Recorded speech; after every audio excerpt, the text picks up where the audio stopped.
DNS Live.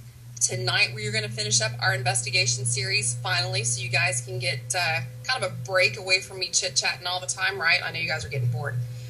Kidding. You guys, this is a lot of really good information. Tonight we wrap it up with the client reveal. We've gone through a lot of stuff, so we're going to kind of step through that a little bit, review what we've already learned. For those of you that may never have watched our show, I know NPS was showing a lot of people that kind of were asking about the show and what we were going over. If you will go out on YouTube and search on PIN for us, you will find us out there, and you'll find our archive shows that contain everything from step 1, when we talked about training and starting the investigation, all the way through to tonight's show, which will appear later tonight. So you guys can go out there and watch them in date order and be able to kind of step through everything where we've reviewed how to actually handle an investigation. We have some new investigators that are joining NPS, people that have never investigated before, want to understand the process. And we have some seasoned and experienced investigators that just need a refresher. So I'm not the expert on this. I'm just going through it. We've got Project Endeavor getting ready to launch, so we're trying to do some steps up to that to get you guys ready. Project Endeavor should launch hopefully at the end of the month. We're still getting some stuff done on the website. And then the educational tab of the NPS website will go live, and a lot of this information that you guys have seen here is going to be there. In the meantime, you can find it on the DNS page underneath the Ghost Hunting 101 tab, and a lot of what we're going to go over tonight is on that tab as well. I might also add, and we'll put a link up here on the DNS page after the show, there's a glossary of terms on the DNS page that you guys might want to look at and be familiar with. When you go to the DNS page, it's www.dsparanormalcrew.com. Go to the Ghost Hunting 101 tab, and on the drop down, you'll see glossary of terms. Make sure you're familiar with a lot of that. It will review a lot of what we've talked about here and a lot about what we've talked about on NPS and what you see us talk about on NPS. So it's just, you know, some really good resources for you, some stuff to print out and put in your book. So let's take a look at things here. The very first show that we had, we went over training, making sure that you're trained, your team's trained, everybody's on the same page. We went through the paperwork that's required for an investigation, not only to protect your team, but to protect your client. And we talked about the client intake, the very first call that you take when you have somebody that's needing some help. So you can review that show for all of that information. Step 2, we looked at the location research. So once you've talked to your client, you want to look at their property, look at the location. After that, we talked about the gathering of the experts. And when I said gathering of the experts, I didn't mean people that have certifications or degrees, because it doesn't exist in this field. I talked about the people that are on your team, or the people that you bring in that are knowledgeable about photography, cameras, DVR setup, equipment, that type of thing. Those are your experts. And then you want to formulate your game plan. You've talked to your client, what's your next step? So we talked about the game plan. Step 3 is where we actually talked about meeting with the client. First time you're going to go out and meet with your client face-to-face. We talked about who goes on the interview. We talked about some more of the forms in the client questionnaire. We actually went through it. Those papers, those forms, they're going to be on the education portion of the NPS website when Endeavor launches. So stay tuned to NPS, because when we launch it, you'll see that it's there with the links. And then we talked about the mini investigation. So you go, you meet with your client. You might do a mini investigation that night to determine who you're going to bring back on your first full-fledged investigation. That was step 3. That was the third show. Step 4, we talked about the actual investigation, and we also talked about any follow-ups that were necessary and about reminders for the investigations, clothes that we should be wearing, making sure that we've brought extra batteries, that type of thing. Okay, so your checklist. Step 5, the 5th show, we talked all about my favorite thing, which is debunking photographs.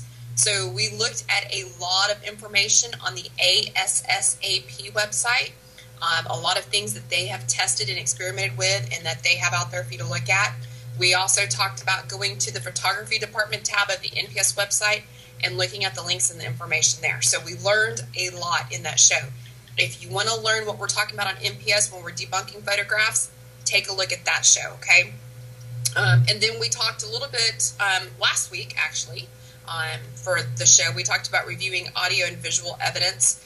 We had Jason Black on, who showed us a little bit about Cool Edit Pro that he uses. We talked a little bit about Audacity. We looked at some things on the screen, so we visually were a little comfortable with that software. And we talked about EVPs, how long they should be, what EVPs are, that type of thing. So that brings us up to finishing it up. What do? We do the client reveal. We're going to actually take everything that we have found. We're going to put it together in a sweet little package, put a bow on it, and give it to our client. So we're going to talk about that tonight.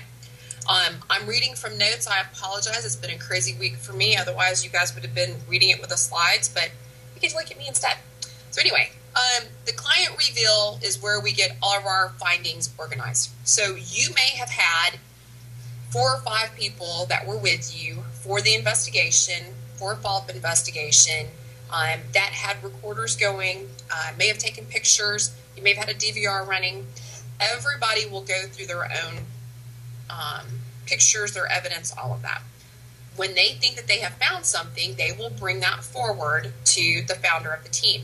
Now, some teams actually have a process to do this where everybody on the team reviews their stuff within a certain amount of time, gets it to the founder reviews it, puts together the final package, presents it to the client. Our team works a little bit differently because we actually work with other teams. So we all work together, getting our stuff together. We pull together, we all review it, and then we present it to the client. So we work a little differently. You do what you want to do for your team, and if you're just a solo investigator, you've got it all to look at, and you'll know what to do with it. So we like to do within 2 weeks. We like to follow up with our clients within 2 weeks. So we will process everything within a week and a half. We will schedule to get with a client probably on a Saturday or a Sunday. Friday night we'll get together, review everything, get it packaged ready to go, and figure out who's going to go. So you're going to look at, I don't know, you might put it together in a Microsoft movie file, and you might have a JPEG image of the photos that you want to show, and you may have some, I don't know, MP4 files or whatever the audio files are going to be in the video files, and you may have all of this put into Microsoft Movie Maker. The other thing that you'll want to do is have those individual files on a CD. We'll get to that a little bit more here in a minute. But you'll have all of that together, combined with what everybody found. You're going to compile it together, and then you're going to call your client. You've already, when you left your final investigation, told them you're going to contact them in 2 weeks to reschedule. You're going to contact your client, you're going to set up that 2-week follow-up, and then that's when you're going to start kind of pulling everything together for that final little package. We always provide our clients with a hard copy format. If we have found EVPs, you know, what it sounded like, what we thought it sounded like, what we thought it was, that type of thing in hard copy, and then we also present an electronic copy that they can hear. I suggest you do that because it's just a prettier package and the client takes you more seriously, takes you more professionally. So you're handing them the CD, you've got a copy of it, you put it in a file, something happens, the client calls you back. It's really easy just to pull out that one CD, then have to go back and dig through your files and all your notes to find out, hey, what did we do for that client? Some people have good memories of their clients, and some people handle so much that you really can't remember. So make yourself a copy of that CD. The reveal for most teams, and I'm talking about some of the larger teams, usually the reveal is handled by the founder or the founders, a lead investigator, and a tech person. That way, the lead investigator can approach it from an investigation standpoint, and the tech person can approach it from the technicality type of stuff. So it kind of covers you all the way around. Now, when you're sitting down with your client, you know, you sit down, you walk in, you know, ask them if anything else has happened since you've been there, kind of take some notes, because, I mean, you're still working with your client. I don't care if you've debunked everything that you found at their house, you're still working with this client. So you want to make sure nothing else has happened in the meantime, because you may not have gotten anything the 1 or 2 times you went out, and there may have been more that happened that you want to follow up on. We all know that we can go to the same location, and we can go 6 or 7 times, and maybe only have something happen once. So, you know, spirits don't act on demand. We're not paying them for a performance, so we have to be diligent in that. When you sit down with your client, you're going to want to walk through everything from the very beginning. Review with them the details that they initially provided to you when you started the case. Remember when you took that phone call? Remember when you sat down with them? Go over what your understanding was that they were experiencing. Take a look at the historical information you found on their property from your research. You got that from that phone call too, and that's when you did your online research. All of that is in the previous shows, and it's also on the NPS website where Shannon did the whole week of discussion on how to look for the research. That is underneath the resources tab of the NPS website, okay? If you didn't find anything on their property, That's okay. You may not have. It may be a new property. It may be a new house. It may be there just really wasn't anything there. It happens. Not every haunting is tied to the property or to the house, okay? It's okay. Tell them. The point here is being thorough in everything. You listened to them. You did some research. You looked at the house. You have to have a starting point, okay? So it's okay to tell them you didn't find anything. Now, if you did find something that tied back, let's say that you had an EVP and said Peter, and you were able to tie it back to somebody that lived in the house or died on the property or something named Peter, then you're kind of looking, hey, here's what we did. Here's how we found it. We want to know who Peter was. You're tying it all together. Now, that's awesome. So you can tell them we found, a Peter that owned this house or whatnot. It tied into our EVP. Don't go into the EVP yet. You want to do a process here. So now we've sat down, we've reviewed what we understood they were experiencing. We have talked about any historical information that we have gathered. Now we're going to go and break out the CD. You guys, everybody pretty much has a laptop or an iPad or a tablet to display stuff, or usually your client has a computer you can sit down around. You're going to hand them the CD.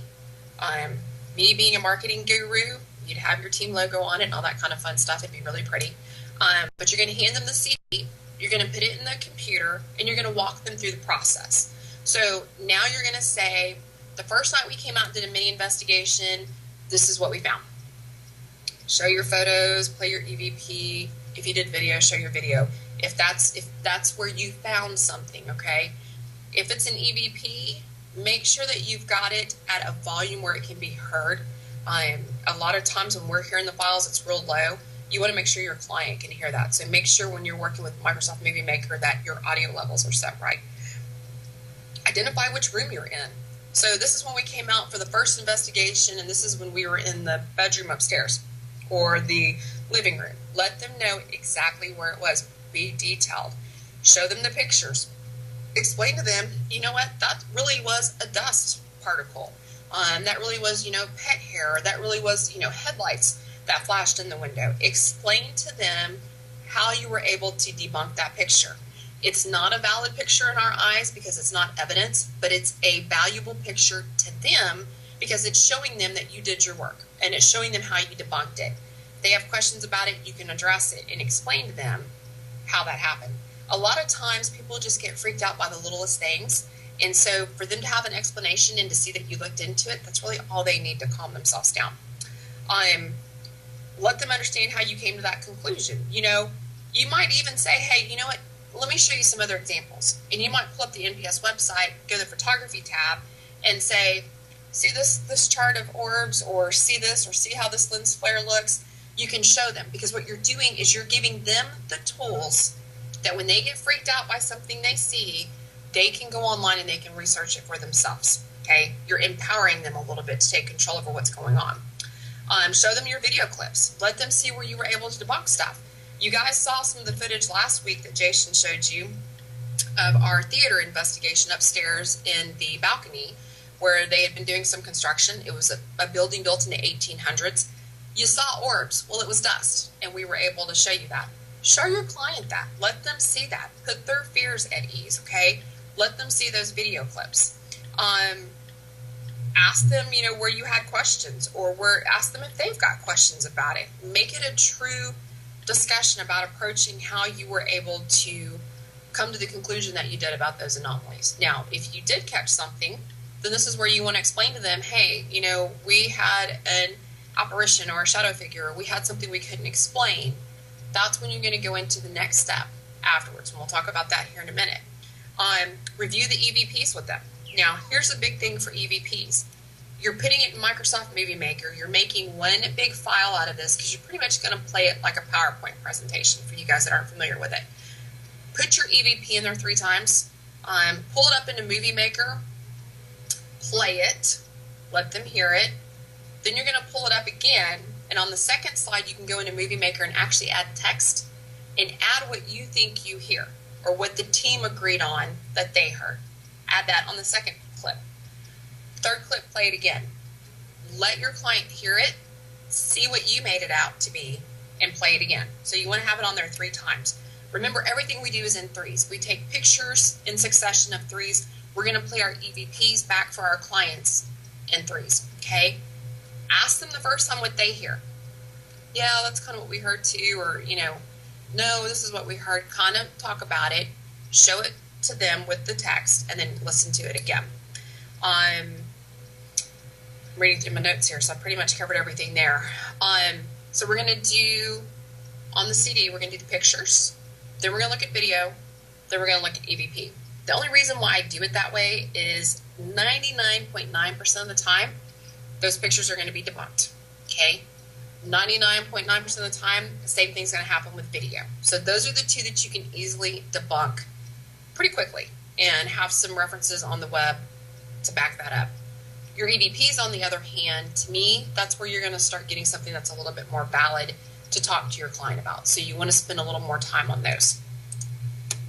Now, once you've gone through all of that evidence and you've looked at the pictures, you've talked about the video, you've talked about the EVPs, ask the clients if they have any questions about what you've covered so far. You've covered a lot of information with them. You've shown them a lot. Do they have any questions over what you've gone over? Answer their questions honestly and directly. I mean, if you don't know, tell them you don't know. If you plan on coming back and following up with them, you might tell them, you know what, I don't know the answer to that, but let me research it and I'll get back to you when we come back.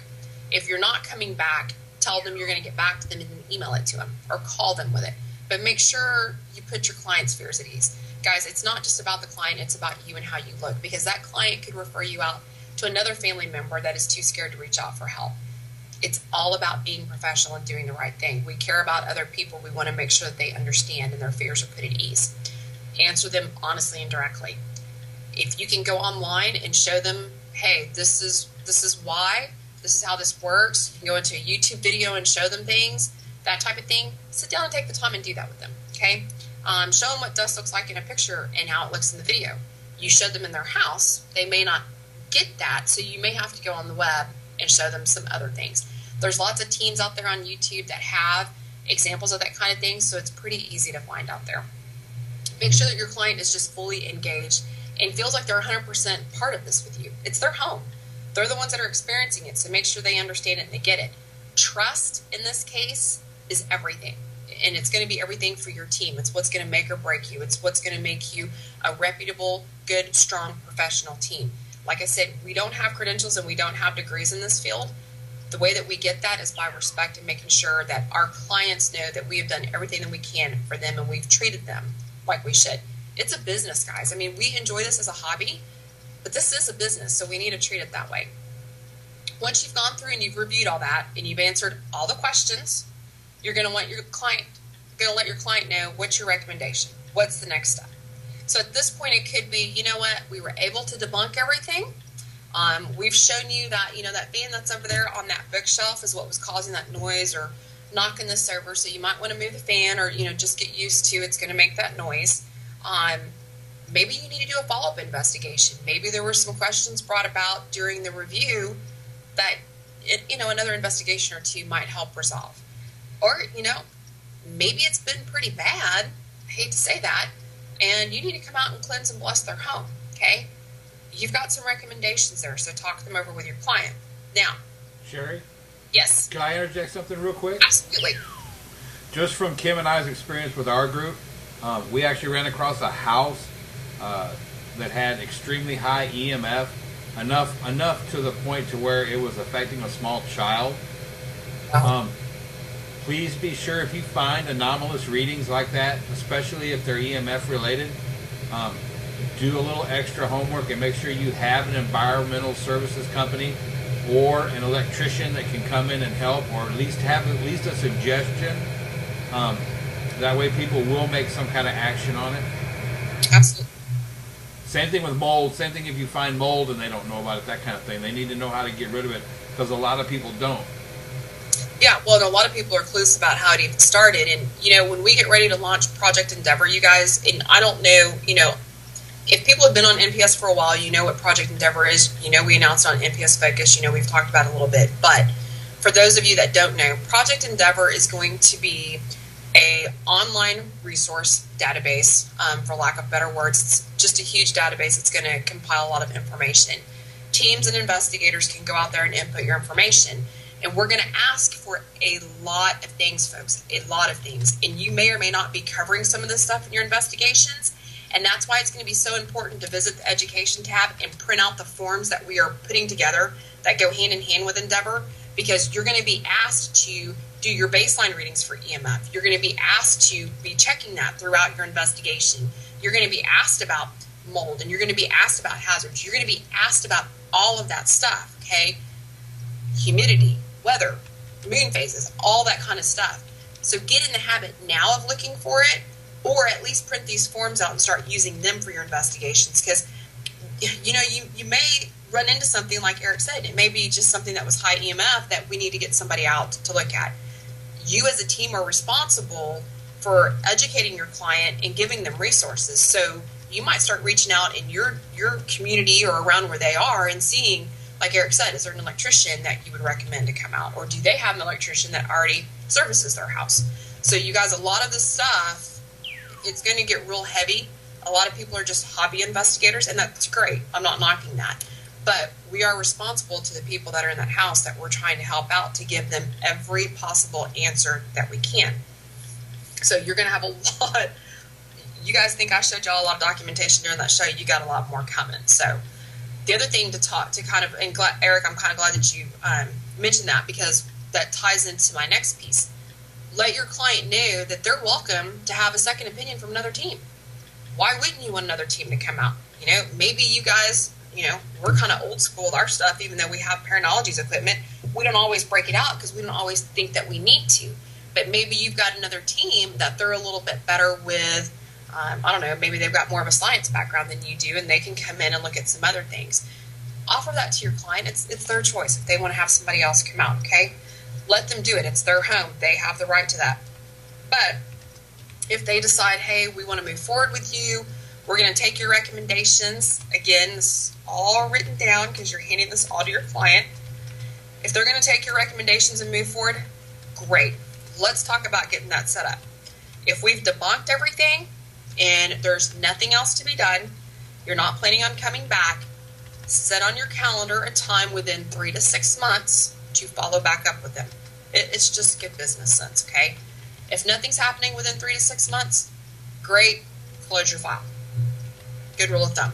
Now, if you need to go back because there was some anomalies that you couldn't explain, or something else has happened in the meantime, set up right then and there a good time to come back and do that investigation. Just stay right on top of it. Have everybody pull out their calendar, see what's good, what's going to work for you to come back out. If you go back out and do additional investigations, you're going to follow the same process that we've gone through, and you're going to go through the same type of client reveal, okay? Now, God forbid you need to do a cleansing and a blessing at your client's house. You need to be prepared to do that the night you go back to do the reveal. Just be prepared. Your client may tell you, let's do it right now, I'm ready. And your client may tell you, you know what, I would rather the rest of the family be here, my husband be here, my wife be here, whatever, to get it done. Just be prepared that night to do it. And it's probably a good idea to do it that night anyway. And if there's been enough that has happened that you need to cleanse and bless the home, I would hope you've already had that conversation with your client before you came out to do the reveal, okay? Just be ready. You're going to be scheduling back, follow-ups, you're going to be scheduling stuff. So even if you come out and you cleanse and bless the home, you still want to follow up with your client. Duh, it's a given. Follow up with your client the next day after you've cleansed and blessed the home. And then you want to do it on a weekly basis until you know everything's okay. The key is follow up. We're not done with that client just because we've wrapped up and we've done the reveal. We're not done. Our job's not done. We owe that client our dedication to finishing it out, okay? Always follow up. I don't know about you guys, but even in your personal lives, when you're making appointments, what's the one thing that you really appreciate? That call to follow up, that reminder, that touch base. Do that with your clients too, okay? So we've gone through all of that. We're going to finish up with our client. We're going to leave them with that CD. We've made a copy for our file. We're going to go back through all of our paperwork, make sure everything's been signed. At this point, if you haven't discussed with the client about allowing you to share this information, some teams like to put it on their website, some people like to put it on their Facebook pages, Some people like to show it to prospective clients to kind of gain their trust or whatnot. If you haven't done that by this time, it's probably a good idea to sit down, go through the paperwork then, okay? Again, when we get the papers off of the educational tab, it's going to walk you through all that, and you're going to have that on one of those documents. You're going to hand them the CD. You're going to hand them another business card. Yeah, you gave them your business card when you first met them, but you know what? If you're like me, you file them away, and you panic when you need to find them, and you can't find them. You put them in a safe place, and you can't find them. Hand them another business card to keep with that CD, okay? Follow up with them every 3 to 6 months until you know everything's taken care of, okay? I don't care if it takes 2 years. Follow up with your clients. If your team disbands and you're not doing anything, you need to find a home for those clients so somebody else can follow up, okay? Stay in touch with them. It's good business etiquette. Now, that's it, guys. That's the whole investigation process. I'm going to spend the rest of the show talking about some other things, but that's it. And it seems like it's a lot, but if you do it and you stay on top of it, it becomes habit. You'll do it just like this. We keep our stuff packed and ready to go at all times. I actually have, and I don't know how well you guys are going to be able to see this, but I actually have a filing tub. So I have my book I carry. You guys want to talk about paperwork. I have my book, and all my clients know my infamous pink book. I have that. That's got my paperwork, my notes in it, that type of thing.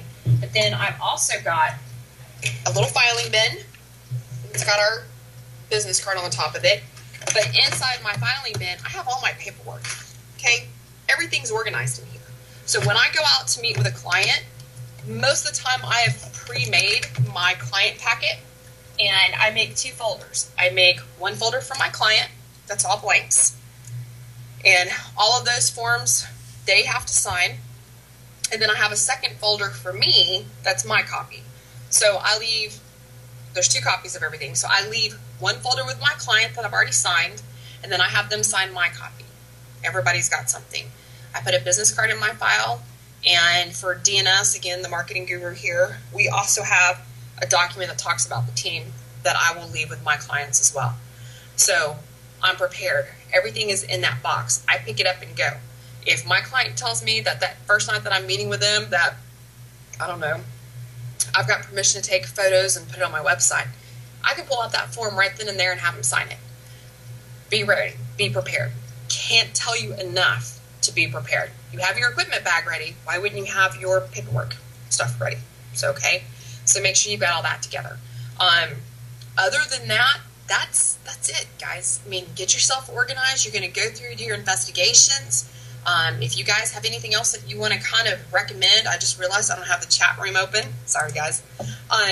If you have any other suggestions for us, I'm welcome to it. Send me a message. We'll put it out there.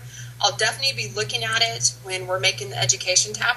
So if there's something that we didn't cover or something that you think, hey, Sheri, this would be great to see out there. Can you include it? Or, hey, can you address this or can you address that?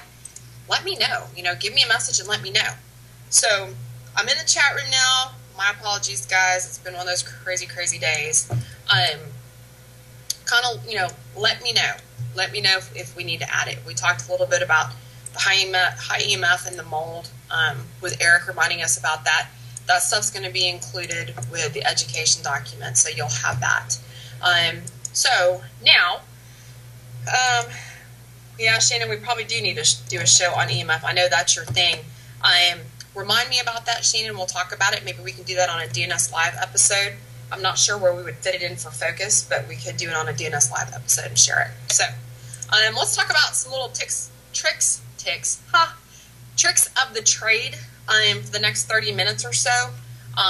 Just kind of some things that you guys can kind of keep in the back of your head when you're investigating.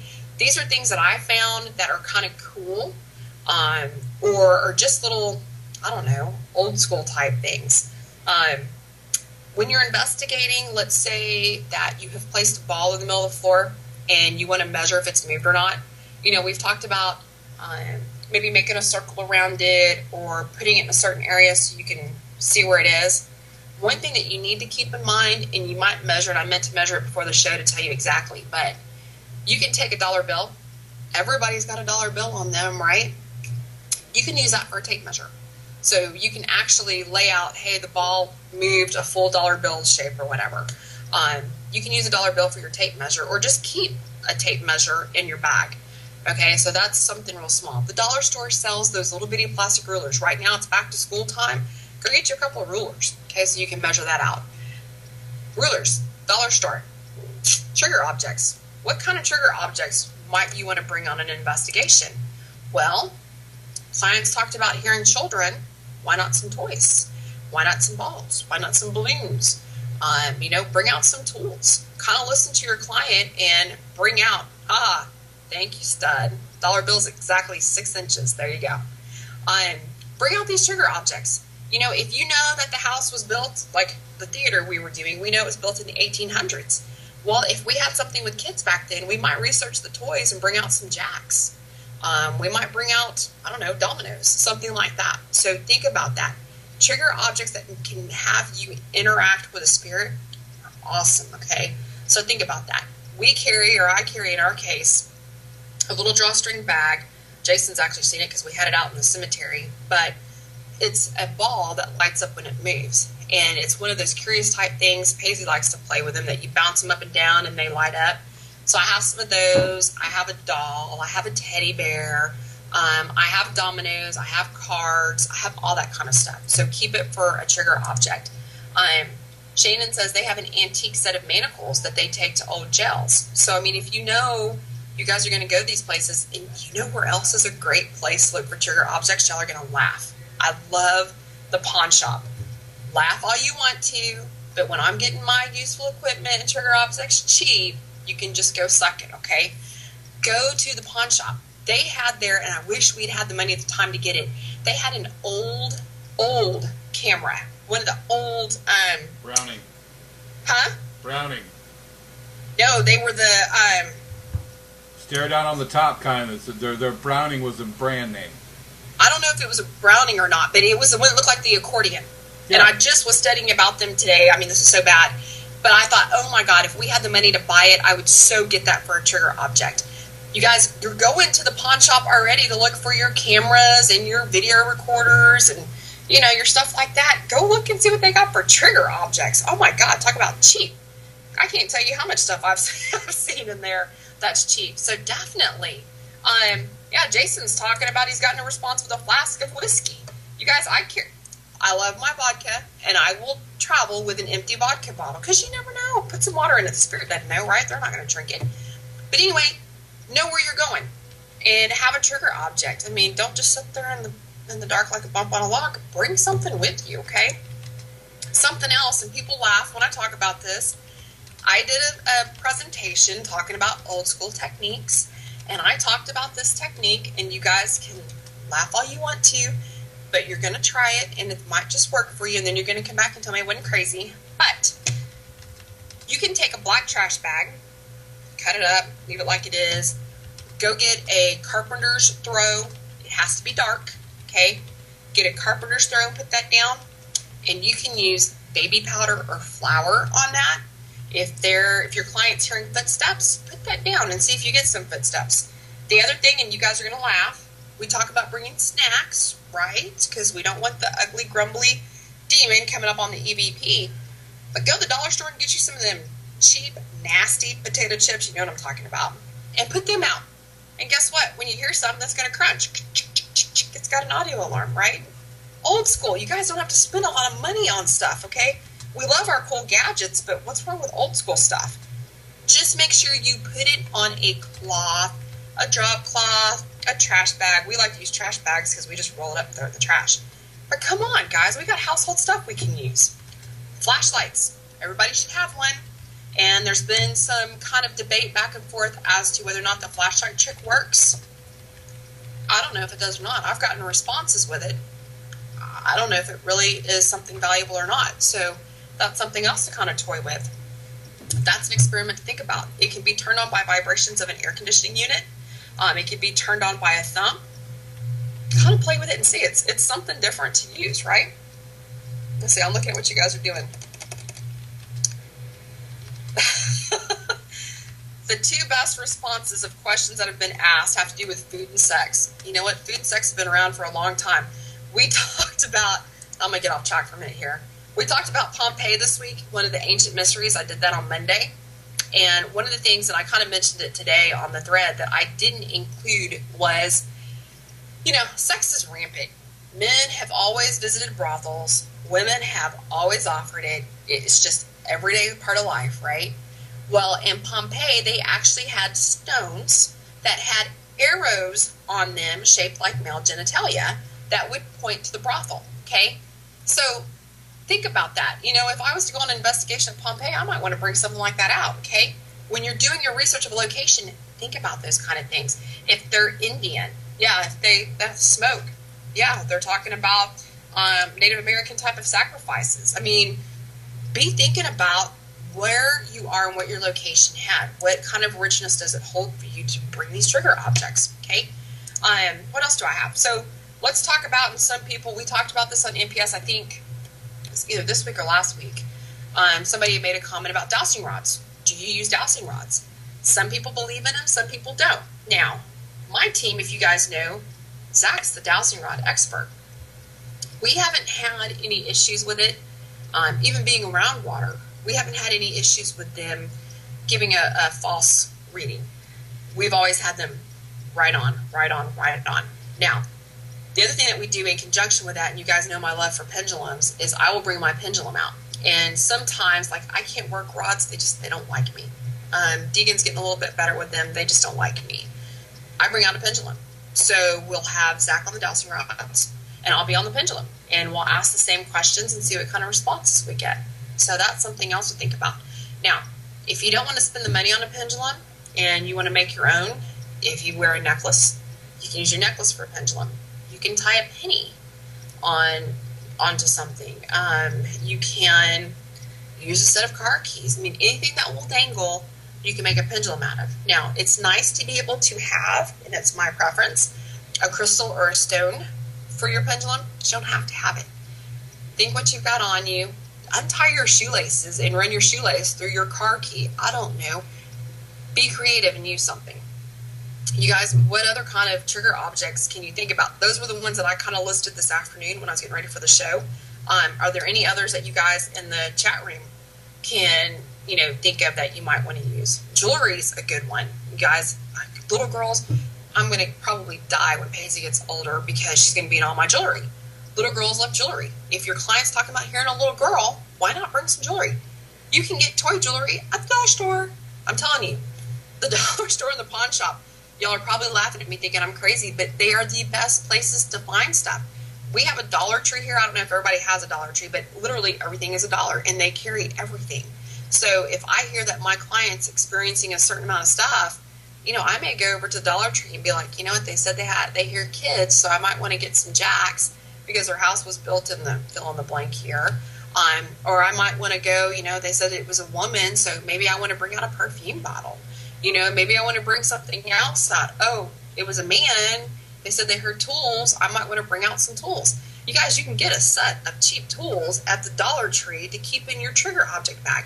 It doesn't have to be expensive. It doesn't have to be something that you go to Home Depot and spend a ton of money on. Go to the pawn shop. Go to the dollar store. I should get paid for this. I need to find a sponsor, Eric, from the dollar store and from a pawn shop. Hey, Sheri, can I throw something out there real quick? Absolutely. It has to do with the reveal. Something else that your group needs to decide upon at the reveal. You need to have a single spokesman. Nothing makes a group look more disorganized than if you have the person that's supposed to be the leader trying to reveal evidence, and then you've got Chatty Cathy or back talking Bob behind them saying, well, no, this is what I heard with that one, and disagreeing with that stuff. People need to make sure that they've got that part of their group sorted, because along those same lines, and you know my feelings on this, Sheri, I do have and believe in the spiritual side of what we do, but you don't need you should never reveal any spiritual evidence or spiritual feelings at a reveal. It should be all technical at a reveal. It's all neutral. And that brings up a good point, because you guys, when you're going through, if you're on a bigger team, you've probably already got this set out. For us, we work with other teams, so it's just kind of I'm the talker. Hello, why do you think I do the show and Deegan doesn't? So I kind of take the lead on a bunch of stuff. But you guys, when you're sitting down Friday night, it's because you got your reveal Saturday, Sunday night, make sure that you kind of respect your team founder. Your founder should be the one that's presenting this evidence. They're the people that are going to take the heat for stuff. That's kind of what they're there for. Let them take the lead. If they defer to you for something, then speak up. But kind of back your founder. I mean, it's just part of being a strong team. You guys should have that figured out. You guys should be running through it Friday night before you go to your reveal. Know the process you're going to do. Look at everything. Be in agreement. Okay? If you're not in agreement on your reveal, and if you're not in agreement on your evidence, you don't need to do that reveal, and you may not even need to be on that team together. Okay? Just saying. We've dealt with a lot of team drama. We've dealt with it. That's why we keep such a small team, and we bring in who we want to work with and have them come with us. So you guys work that out amongst yourselves, but make sure it should be your founder. If your founder can't make the reveal, which I don't know why that wouldn't be, they may designate, I don't know, the lead investigator or somebody like that to take care of it. Maybe even the, what's the other, the research person or something like that. But, you know, you guys should have that worked out in your team. So that's a good point to bring up, Eric. You know, make sure you keep everything as neutral as possible and be as supportive as possible. Yeah, because you don't want to scare people, because if you come in there talking, and I'm going to say this, and it's not going to sound right, but I don't really care. If you come in there talking a bunch of spiritual mumbo jumbo, or you go beyond the vocabulary that the people can understand, you're going to scare them even more, and that's not why you're there. Well, and hopefully you've been smart enough, and we've kind of paid attention to the client questionnaire, that you have found out what their spiritual beliefs are. True. Because I'm telling you right now, if you're a Christian and you're going into somebody's home that's not Christian, and you need to do a cleansing and a blessing, it's not going to hold, because the people that live in the house don't hold those beliefs. So make sure you know the belief system of your clients, so that if you have to do that type of thing, or you have to refer back to something, you can do it in something that respects their belief and their religion, and you're doing them kind of a good justice at that, okay? Don't impose your beliefs on something. Right. Now, if your client says they don't care what you use, you still might want to review your methods with them, okay? Don't piss people off by just assuming you're going to go thump a Bible. I mean, we've seen it on the NPS page. You guys, don't do that. I mean, it's just, it's not a good idea. You're there to help people with what they're experiencing, not preach to them, okay? Preach to them about dust and not being true orbs, but don't preach to them about religion. Let's see.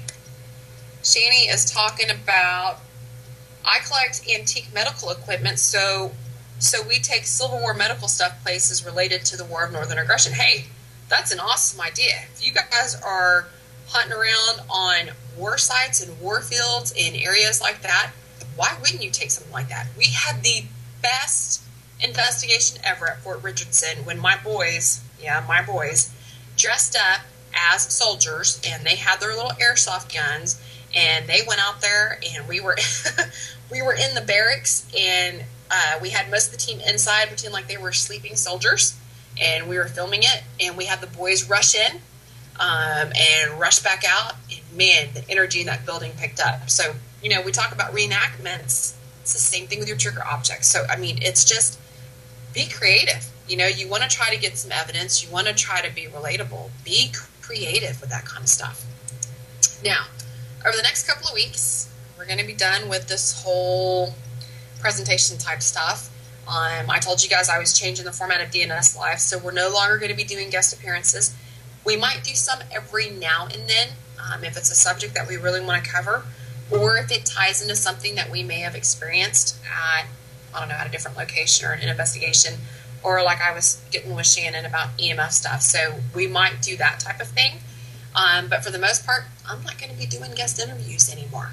I think we're going to get down to the nitty gritty. We're going to kind of turn some things around. So you're going to see us investigating. I don't want you guys critiquing me or doing any of that kind of business, okay? So you're going to see how we kind of apply these techniques that we just went through. And it's more going to be a learning type of tool for everybody. I mean, not just for us, but for you guys too. I mean, you may come in and say, you know what? I want to see you try fill in the blank experiment, and we're going to go out and try it. I mean, we're going to be kind of that crazy. Jason the Parasite's already told me that he's up for experiments, so he and Deegan are probably making sure Deegan doesn't hear me. They're going to be my dummies for this kind of stuff. And Jason, you know, I think we've got a pretty good practice target with Deegan. Deegan's going to kill me. But, you know, at least we can start doing some experiments and trying some stuff. Yeah, oh, great. We've already done it. We went to the man-made beach out in Granbury and started trying to do some mists and some moisture orbs and that type of thing. So you're going to see us do that kind of fun stuff. You're going to see us, you know, doing the investigation, but you're going to see us going out and meeting up in the middle of the day and saying, hey, you know what? Let's go see if we can create a mist. Or, hey, let's go see if we can do this. We're going to try to help you guys find ways to debunk stuff. And I think it's going to be fun. I mean, being a paranormal investigator, we need to be able to debunk things. We need to be able to go back and say to our clients, we know that that's this because we did this. And we can go back and show them. So it's all about having something to relate back to. We are hoping, like I mentioned, the end of this month, I don't know if it's going to be next week or if it's going to be the first week of August. But we're hoping to have the Endeavor project launch. And so you guys, I mean, I can't stress to you anymore. Take a part of that, be a part of that, enter your information. It doesn't have to be a current investigation. It can be one you did from a year ago. But make sure that you have all of the information to fill out. We're going to start collecting this data and start looking at things. We're going to try to look at it from a researcher standpoint, which we all should be. Are the moon phases, you know, affecting anything? Is it anything to do with the ley lines? Is it, you know, anything to do with certain temperature, certain type of weather? We're going to take a look at all of that kind of stuff.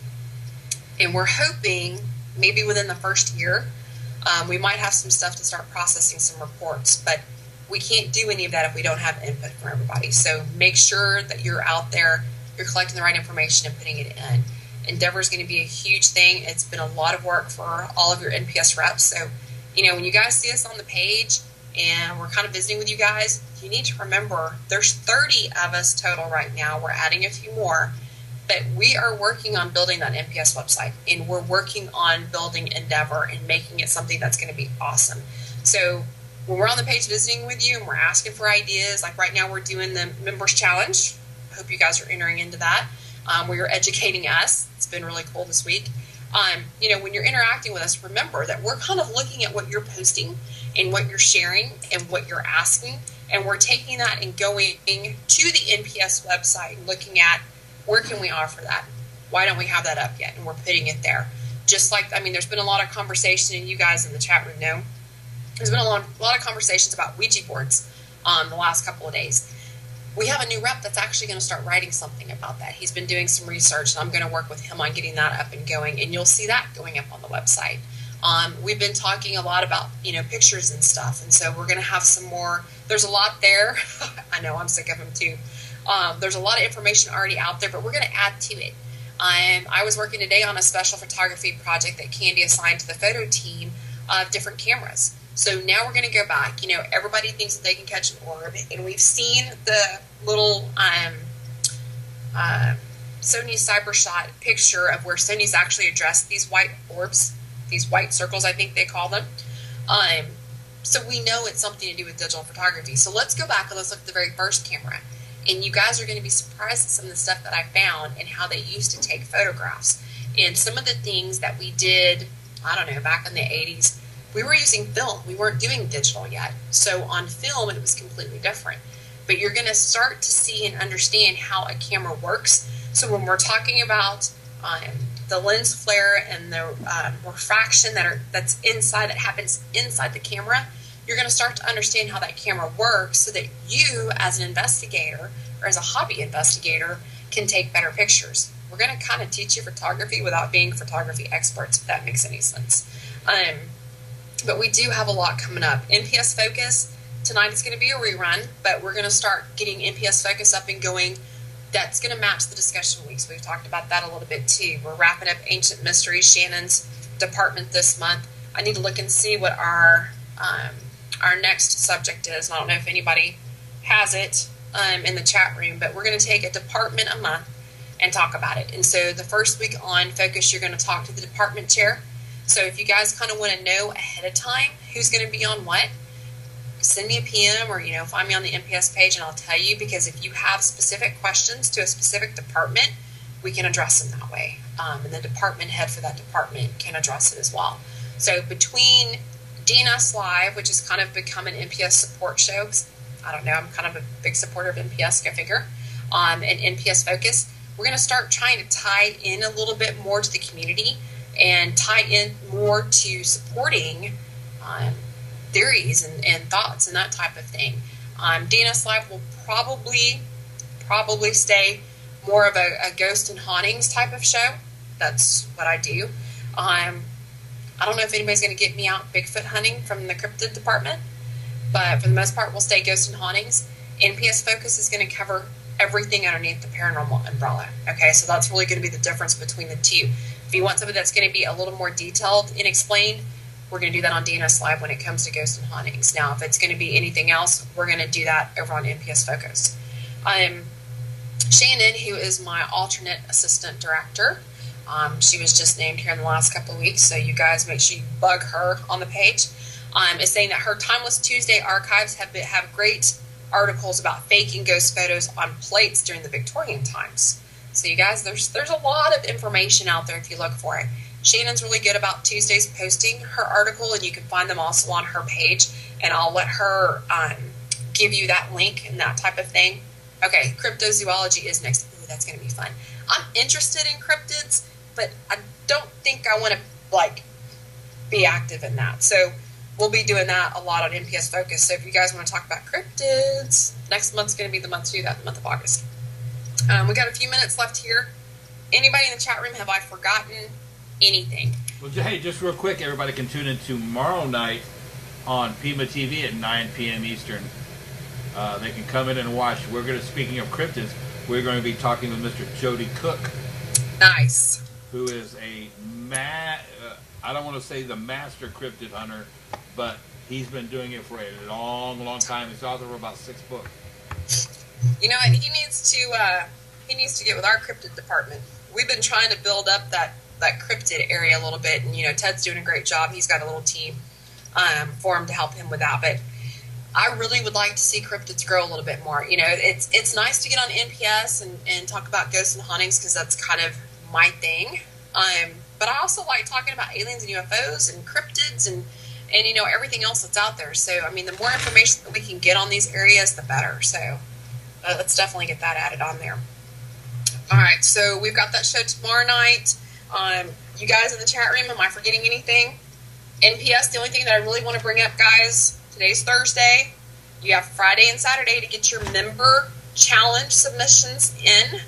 I'm going to post today's winner in the morning, and then on Sunday you'll see the winner for Saturday, and probably, I don't know, let's say Wednesday of next week, we will have the final winner, because the reps are going to take a look at each one of the submissions this week, each one of the winners, and we're going to pick who's going to be on NPS Focus to tell us a little bit more about their educational post. And I don't know if that will be next week's show on Focus or if it'll be the week after. We'll have to work that out with whoever the winner is around their schedule. So get your member submissions in. Now, here's the trick to that. It can't be a photo. Can't be a video.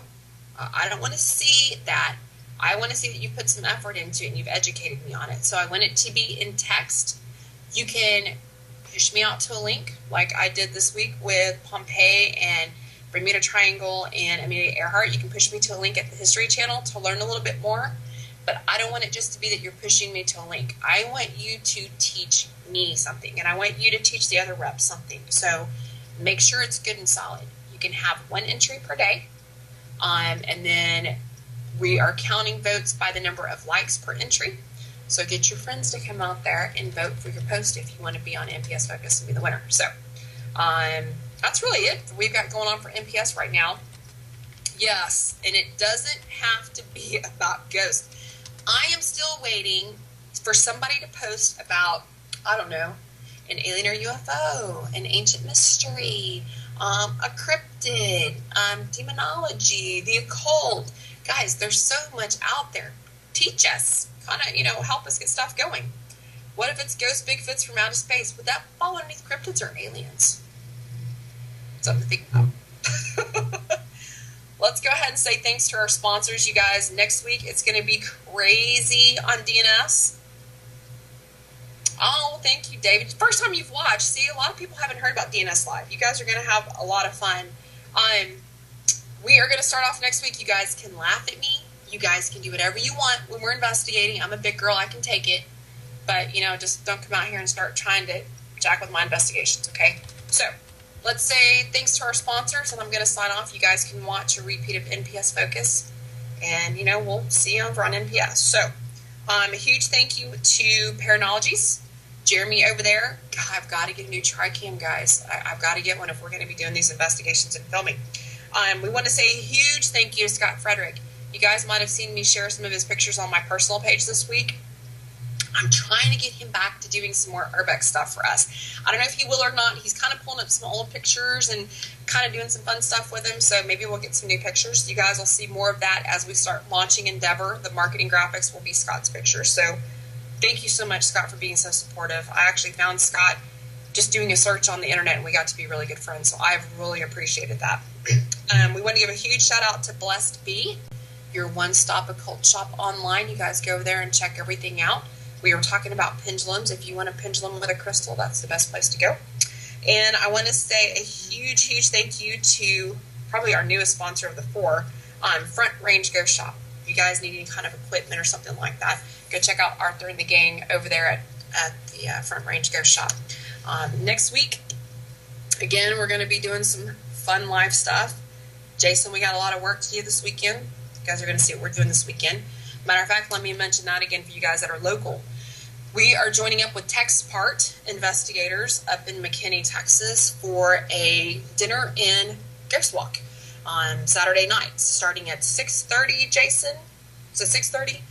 We're going to be meeting up at the pantry. There are still, I think, a handful of openings open for that. It's $20 a person for the investigation and the ghost walk. Now, we're going to be meeting up for dinner beforehand. You'll pay for your dinner separately, but we're going to sit and eat, and then we're going to learn a little bit about McKinney on the ghost walk, and we're going to do an investigation. So, if you guys want to come out and hang out with me and Deegan from the DNS crew, and if you guys want to come hang out with Jason and his team from TextPart and kind of hang out with some NPS reps, get your butts out there. They're going to start it Saturday night, and then there'll be another one the following weekend, right, Jason? I think it's on the 2nd. Am I correct? So if you miss us this weekend, you can hook up with TextPart next weekend for that. If you will look at TextPart's Facebook page, you'll be able to find the link to the meetup group there, or you can find them on Meetup to be able to RSVP for that. If you can't find either one of those, find Jason Black on the NPS page and send him a PM about it, and he can get you the information. So I'll see you guys next week. Y'all have a great weekend. We're going to have fun kind of getting some stuff together for you. See you guys later.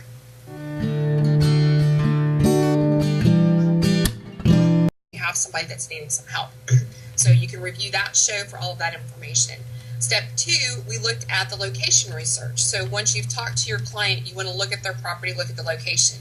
After that, we talked about the gathering of the experts. And when I said gathering of the experts, I didn't mean people that have certifications or degrees, because it doesn't exist in this field. I talked about the people that are on your team, or the people that you bring in that are knowledgeable about photography, cameras, DVR setup, equipment, that type of thing. Those are your experts. And then you want to formulate your game plan. You've talked to your client. What's your next step? So we talked about the game plan.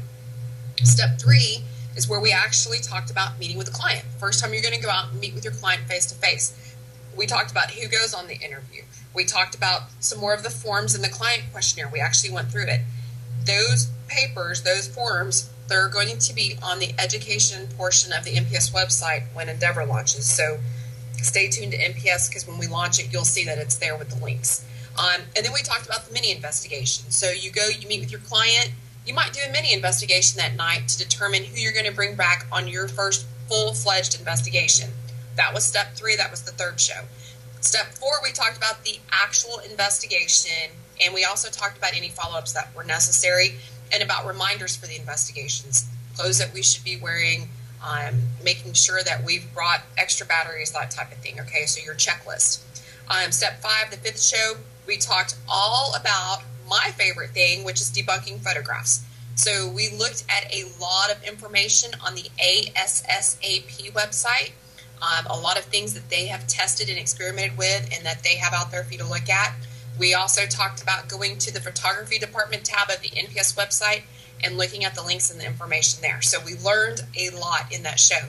If you want to learn what we're talking about on NPS when we're debunking photographs, take a look at that show, okay?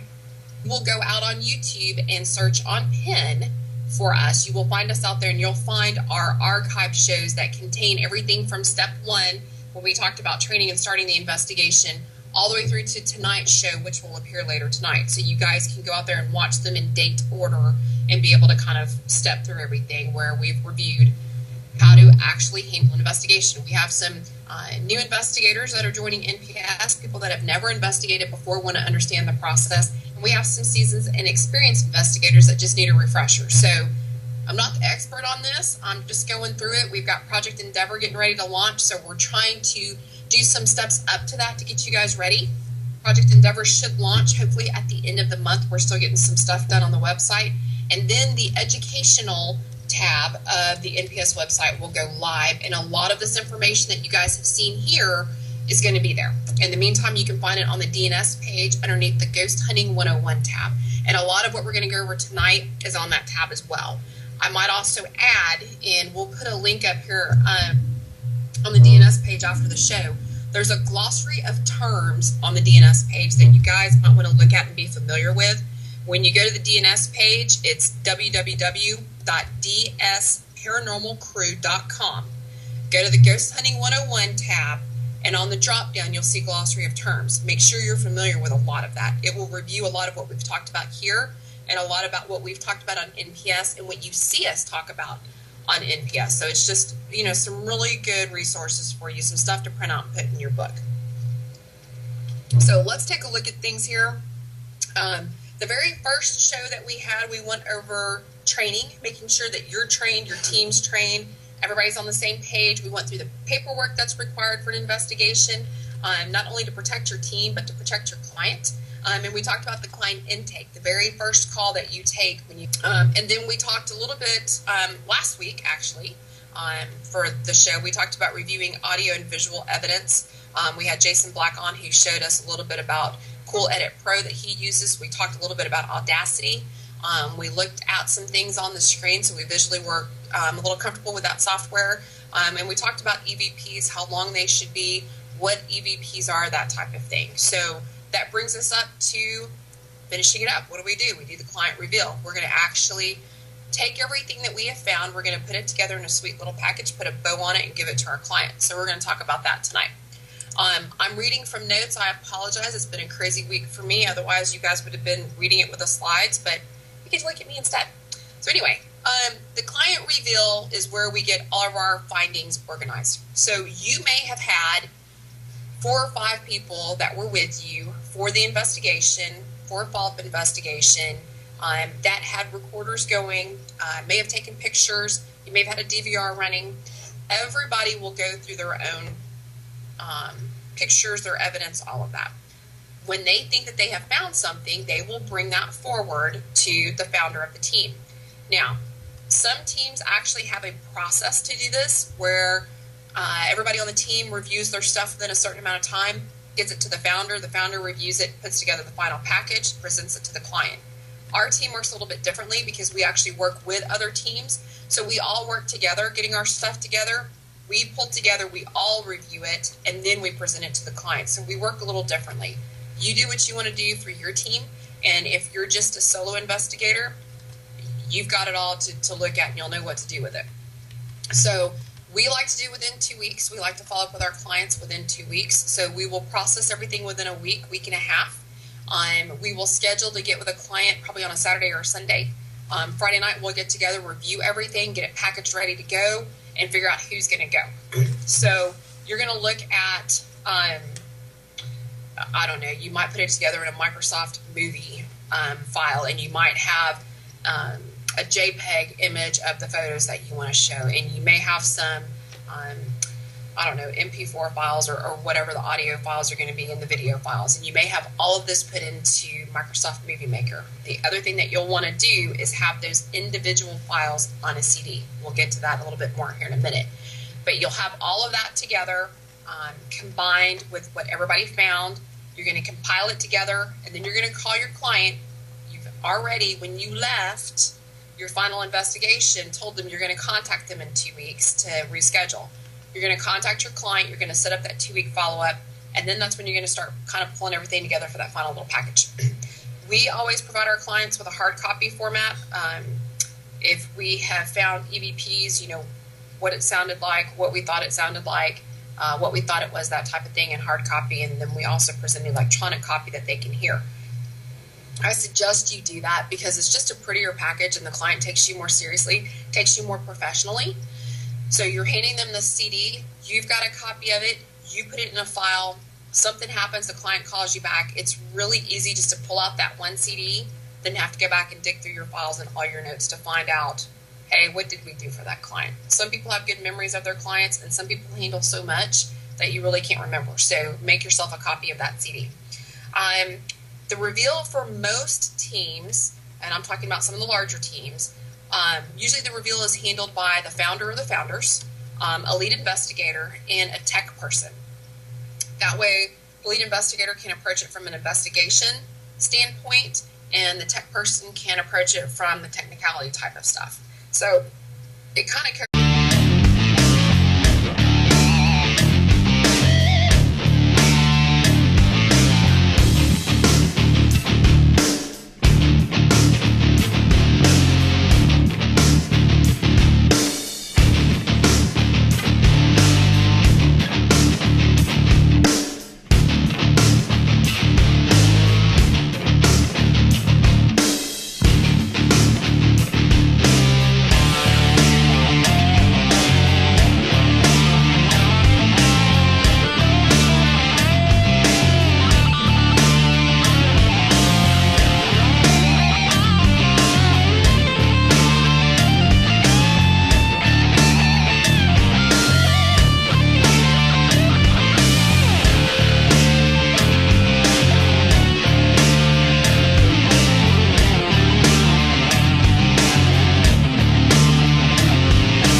Live.